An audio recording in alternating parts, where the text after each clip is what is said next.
5 months later, ay pinabinyagan nila ang kambal at pili lang ang kinuha nilang ninang at ninong. Sa Cordillera nila ginanap ang binyag at may mga kasamahang doctors at nurse si Marshall na dumalo. Ganoon rin si Easy. May konting kaklase ring sumama sa kanila. Hindi naman sila gumastos ng malaking handaan.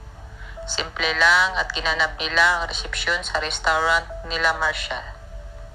Ang bilis ng mga buwan, babe. Ilang buwan na lang graduate na ako, wika ni Easy. Habang nasa loob ng kwarto ang dalawa, sapagkat napagod sila sa pag-aasikaso sa kanilang mga bisita. Yes, babe. At hindi lang yan. Malapit na rin ang ating kasal, tugon ni Marshall. Sabay halik sa kamay niya. Oo nga pala, babe.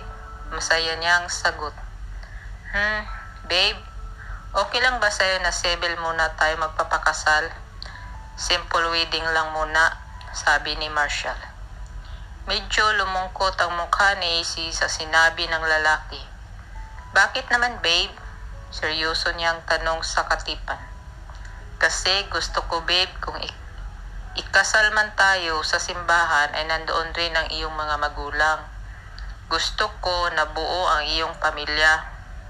Gusto kong magiging saksi sila sa pagharap natin sa Diyos, paliwanag ni Marshall.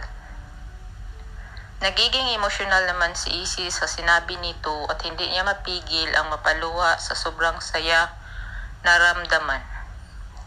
Bakit, babe? Ayaw mo ba ng ganoon? Tanong nito. Gusto, babe. Gustong gusto. At masaya ako sobra. Thank you, babe. I love you. Madamdaming tugon ni Easy. At nangingislap ang mga mata sa sobrang saya sa bayakap niya. I love you too, babe. Ganti ni Marshall. Lingid sa kalaman ni Easy na ang ginagawa ni Marshall na magpapakasal sa sibil ay isang paninigurado na kapag makauwi sila sa lugar ni Easy at manggulo ang dating nobyo, ay wala na itong pagkakataon na maagaw sa kanya si Easy. At hindi niya papayagan na masira ng lalaki ang perpektong relasyon nila na ilang taon rin nilang pinag-iingatan. Hindi may tago sa sarili ni Marshall na nakaramdam siya ng konting takot na baka magkita si Easy at ang dating nobyo ay muling magulo ang puso at isip nito. Pero malaki ang tiwala niya kay Easy. Sumapit ang 18 kaarawan ni Easy at ginanap ito sa sarili nilang tahanan. Isang ingranding selebrasyon ito. Ang lahat ay talagang pinaghandaan ni Marshall at ng kanyang mga magulang. Gabi ginanap ang okasyon at walang kaalam-alam si Easy sa mga sorpresa na inihanda ni na Marshall para sa kanya. Babe, sobrang ganda mo, wika ni Marshall, na nangingislap pa ang mga mata sa sobrang saya. Salamat, babe. I love you so much, babe, sabi ni Easy. Sabay yakap niya sa katipan. I love you too, babe. Madamdaming ganti ni Marshall. Kulay gatas ang suot na gown ni Easy na halatang mamahalin ito. Mismo ang ina ni Marshall ang nagregalo sa kanya. Easy, Marshall, ready na ba kayo? Sambit ng kanilang ina. Yes, ma'am, palabas na po kami, tugon ni Marshall. Tayo na, babe. Yaya ni Marshall sabay lahad sa kanyang braso. Ang mga bata pala, babe, tanong ni Easy, habang palabas na sila sa kwarto. Nandoon na sa baba kasama ang kanilang private nurse, tugon nito. Habang pababa silang dalawa sa hagdan na isang napakagandang musika ang pinatugtog at ito ay alay ni Marshall para kay Easy. And I love you so, The people ask me how I've lived till now. I tell them I don't know. Nang makarating sila sa may huling apaka ng hagdan, ay agad sumalubong ang mga kaibigan ni Isi na may dalang tig-isang rosas at inabot nila iyon sa kanya. Wow! Busis ni Isi. At namangha siya sa kanyang nakita. Dahil ang mga kaibigan niya ay kakulay rin sa kanyang damit. Ang mga lalaki naman ay kakulay sa damit ni Marshall. And yes, I know how lonely life can be. The shadows follow me, and the night won't set me free. But I don't let the evening bring me down. Now that you're around me, and you love me too. Your thoughts are just for me. You set my spirit free. I'm happy that you do. Nagpatuloy ang kanta at nagpatuloy rin ang pag-abot nila ng mga bulaklak. Happy birthday, Isi, wika mula sa mga nag-aabot sa kanya ng mga rusas. Thank you so much. Paulit-ulit na tugo naman niya. Hindi maiwasan ang pag-agos ng kanyang mga luha. Dahil sa sobra siyang nadala sa airport ng kanyang asawa at sa kanyang mga biyanan. And yes, I know how lovely life can be. The shadows follow me, and the night won't set me free. But I don't let the evening get me down. Now that you're around me.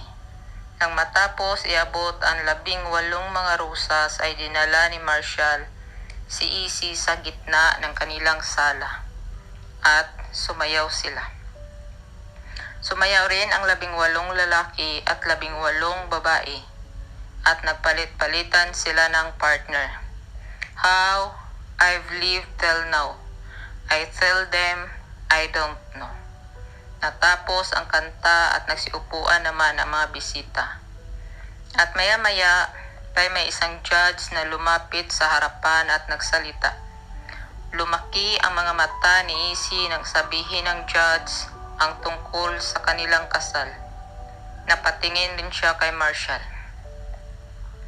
Ito na ang tamang oras, babes, nakangiting sabi ni Marshall. At agad namang napayakap si Isi sa kanyang narinig. Thank you, babe. Bulong ni Isi at paulit-ulit niyang hinalikan ang labi. Nagpatuloy ang judge sa pagsasalita. Judge, the symbolic vows that you are about to make are a way of seeing to one another. You know all those things that we promise and hope and dream. Well, I meant it all, every word. Judge, look at one another and remember this moment in time. Before this moment, you have been many things to one another. Acquaintance, friend, companion, lover, dancing partner, even teacher. For we have learned much from one another. These past few words, shortly, you shall say a few words that will take you across a threshold of life, and things between you will never quite be the same. For after today, you shall say to the world, this is my husband, this is my wife. Marshall, pick up this ring and repeat after me. Dizzy, I want to spend the rest of my life with you. I vow to love and serve you as long as we both shall live. I take you with all your faults and strengths as I offer myself to you. With all my faults and strengths, I vow to help you when you need help and turn to you when I need help. And with this ring, I take to be my lawfully wedded husband. my constant friend, my partner in crime, and my love from this day forward. Judge. DC, pick up Marshall ring and repeat after me. Marshall, I want to spend the rest of my life with you. I vow to love and serve you as long as we both shall live. I thank you with all your faults and strengths as I offer myself to you. With all my faults and strengths, I vow to help you when you need help and turn to you when I need help. And with this ring, I take you to be my lawfully wedded wife, my constant friend, my partner in crime, and my love from this day forward. Judge, now that you have given yourself to each other with solemn vows and the giving and receiving of rings in front of God, and who are assembled here, it is with great joy that I pronounce you husband and wife. You may now seal your vows with a kiss. And finally, you may begin your marriage how you began your relationship, with a strong drink on a weekday. Cheers to Mr. and Mrs. DC Gomez. Agad namang humalik si Marshall sa kanyang asawa at pagkatapos ay nagsalita si Izzy. Babe, I love you, not only for what you are, but for what I am.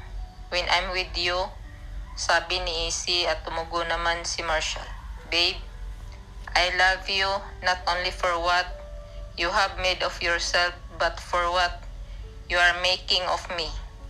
Luhaang sagot ni Marshall. Walang mapagsidlan sa kaligayahan ni Izzy dahil ngayon ay ganap na silang mag-asawa ni Marshall. Ganoon rin ang lalaki. Nag-uumapaw ang sobrang saya sapagkat wala nang makakaagaw sa babaeng kauna-unahan niyang minahal. Pareho silang napagod dahil madaling araw na natapos ang okasyon.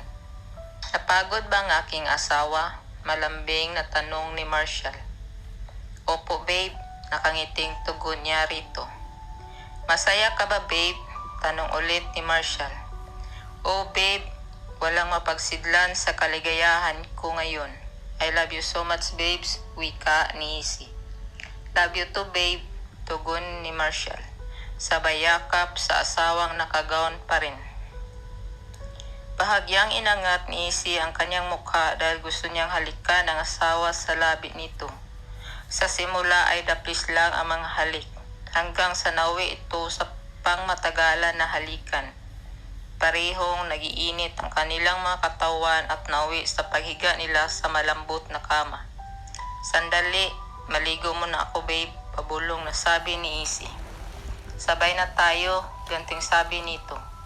Pumasok ang bagong kasal sa banyo at ito ang kauna-unahang pagkakataon na magkasabay silang dalawang maligo. Agad binuksan ni Marshall ang gripo ng kanilang tub. Unang naghubad si Marshall pagkatapos ay lumusong ito sa batya. Sumunod naman ang asawa at hinubad niya ang buong saplot at lumusong na rin ito. Magkaharap ang mga asawa habang nilalaro nila ang mga bubble sa tubig at ang paa naman ni Marshall ay naglilikot sa hita ng asawa.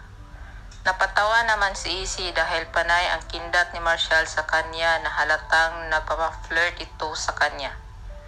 At maya-maya pa ay lumapit si Marshall sa asawa at nagsimula itong humalik. Gumanti naman si Izzy sa bayakap niya sa liig ng asawa. Dahil hindi komportable ang mag-asawa sa batya ay napasya sila na lumapit sa kama. Maingat siyang binuhat ni Marshall at dinala sa kanilang kama. Muling naglapat ang kanilang mga katawan at labi at nagpagulong-gulong ang mga ito sa ibabaw ng kama. Hanggang sa pumaibabaw si Izzy at nagsimulang humalik sa liig ni Marshall.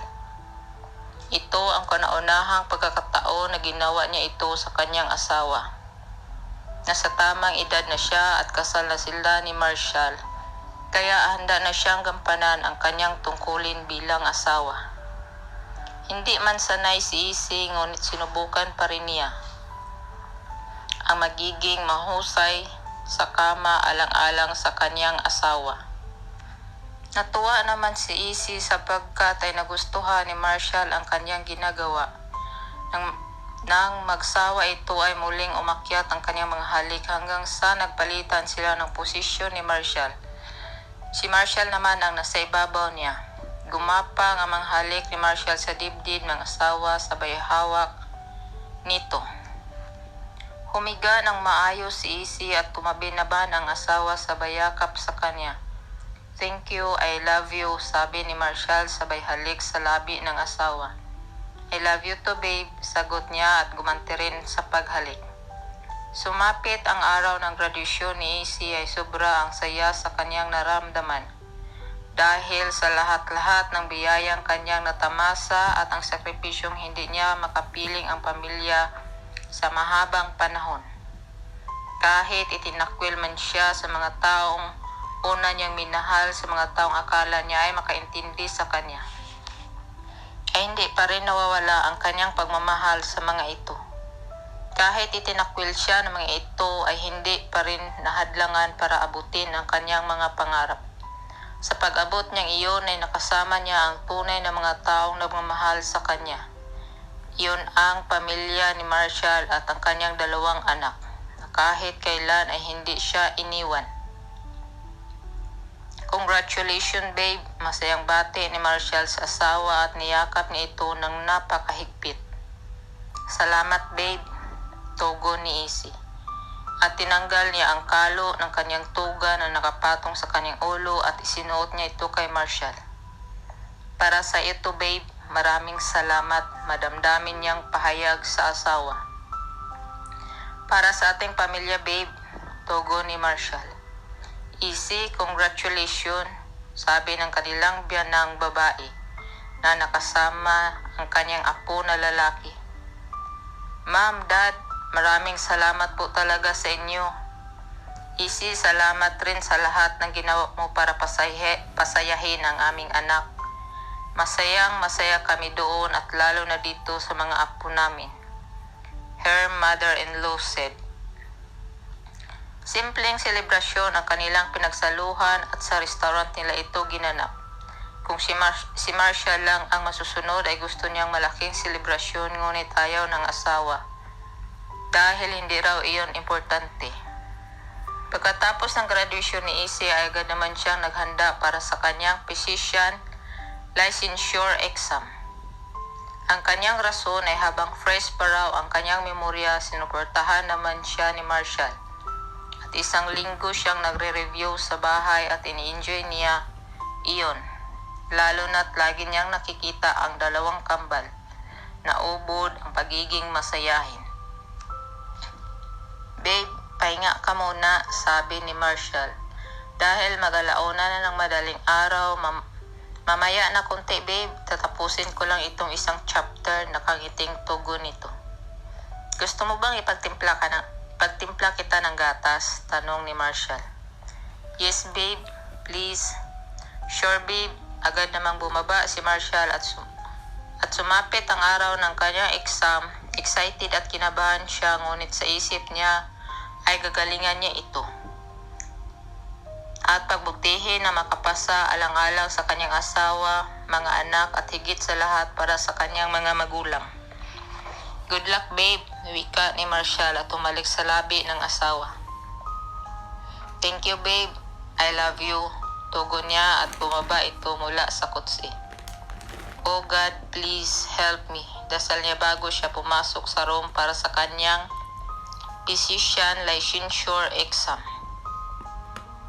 "Kumusta ang exam, babe?" tanong ni Marshall nang sunduin niya ang asawa. "Medyo kinabahan, babe, pero okay naman ang exam. Lahat ng aking pinag-aaralan ay lumabas," aniya habang ikinabit ang seatbelt. "Wow, mabuti kung ganun," masayang tugon niya rito. "Kumusta pala mga bata? Namiss ko na sila ng sobra." "Mabuti naman sila, babe, kasama ni Annalyn at hinihintay ka ng mga anak natin."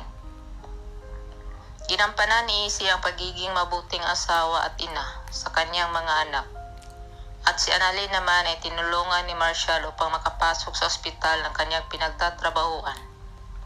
Napagkasunduan nilang mag-asawa na kukuha na lang ng 2 kasambahay para mahati ang gawain sa loob ng kanilang tahanan. Sumapit ang pinakahihintay na araw ni Izzy ang pagbalita sa mga nakapasa sa bar exam. Kasalukuyan ang 2 na nasa kanilang sala kasama ang mga anak nila.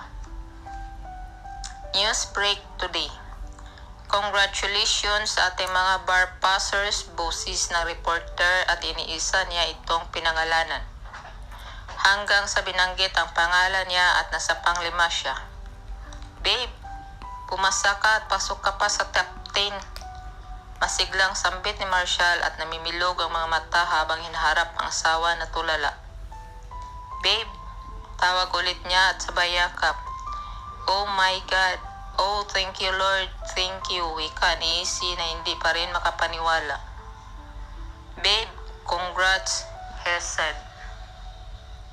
Babe, thank you so much, tora ni Izzy sabay yakap niya ng napakahigpit. I love you babe, tanging sagot ni Marshall at muling niyakap ang asawa. I love you too babes, tugon ni Izzy. Sobrang natuwa naman ang mga magulang ni Marshall nang malaman nila ang resulta ng bar exam. Babe, kailan mo gustong umuwi sa inyo? Tanong ni Marshall. At kasalukuyan ang 2 nakahiga na nasa kanilang kama dahil tulog na ang kanilang kambal. Kinabahan bigla si Izzy at napaisip kung ano ang kahinatnan sa kanyang pag-uwi.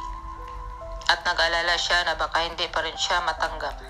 Babe, matanggap kaya nila ako? Malungkot niyang tanong. Babe, kung sakali mang hindi ka pa nila napatawad at ayaw kanilang tanggapin, hindi mo na problema iyon. Ang importante ay umuwi ka sa kanila para humingi ng tawad.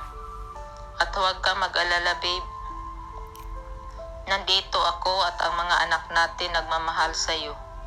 At hindi ka namin iiwanan. Madamdaming pahayag ni Marshall sabay haplo sa maamong mukha nito. Salamat babe. Nagkasundo silang bukas din ay uuwi sila sa probinsya ni Izzy. Shall we go babe? Sabi ni Marshall sa sobrang tahimik na asawa. Okay babe.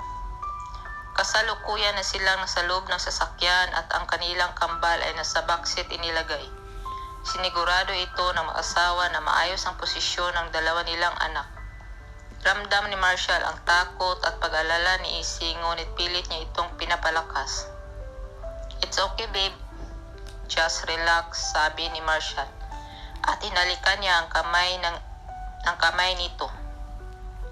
Thank you babe. Dahil nandyan ka palagi para sa akin. I love you so much kaya handa kong gawin ang lahat para sa iyo, tura ni Marshall. Nang dumating na sila sa baryo ay agad lumakas ang kaba ng puso ni Izzy, pero pilit niyang pinaalma ang kanyang sarili. Medyo nanibago siya dahil sa mayroon ng pagbabago sa kanilang lugar. Babe, liko tayo dyan, turo ni Izzy sa isang kanto. Calm down babe, everything will be okay, sambit ni Marshall. Sabay pisil niya sa pisngi ng asawa. Yes babe, thanks. Sabay lingon niya sa kanyang 2 anak at pareho itong mahimbing ang tulog. Dito na tayo babe, iyan ang bahay namin. At itinuro niya ang bahay na gawa sa kahoy at 2 palapag ito. Pinarada naman ni Marshall ang kanilang kutsi sa tapat ng kanilang gate na gawa rin sa kahoy. Lord, please guide us. Bulong na dasal ni Izzy. Unang bumaba si Marshall at binuksan niya ang pintong bahagi ni Izzy. Nang makababa ang asawa ay agad namang kinuha ni Marshall ang anak na si Mardy at inabot niya iyon kay Izzy. At si Marcy naman ay siya ang nagkarga na makalapit sila sa pinto ay agad itong bumukas at lumabas ang kanilang ama. DC, gulat na sambit ng kanyang ama. Pa, Tugon ni Isi sa mahinang busit at nagsimulang pumatak ang kanyang mga luha. Kahit nahirapan siya ay kinuha pa rin niya ang kamay ng aman at nagmano siya. Magandang hapon pa, boses ni Marshall at nagmano rin sa ama ni Isi. Tulala ang ama ngunit pumatak ang mga luha nito at maya pa'y hindi nakatis ang ama at bigla niyang nayakap si Isi. Sapagkat ang totoo ay sobra siyang nasaktan sa pag-alis ng kanyang bunsong anak noon. Sising-sisi ang ama dahil wala man lang siyang nagawa para sa anak. Anak, mabuti at bumalik ka na. Sobra ka naming namiss at ang tagal ka naming hinahanap. Emosyon na sabi ng ama niya. Patawarin ninyo ako pa, sabi ni Isi. At hilam sa luha ang mga mata nito. Anak, kami ang dapat humingi sa iyo ng tawa dahil hindi ka namin inuunawa noon. Anang ama. Noemi, Jenuel, tawag ng kanyang ama sa kanilang ina at kapatid. Pumasok kayo, nakangiting sabi ng ama at nanatili pang mga luha nito sa kanyang mga mata. Putol na sasabihin ng ina na makita niya kung sino ang kanilang panauhin.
Pero ito biniyayaan kami ng kambal, kwento ni Isi.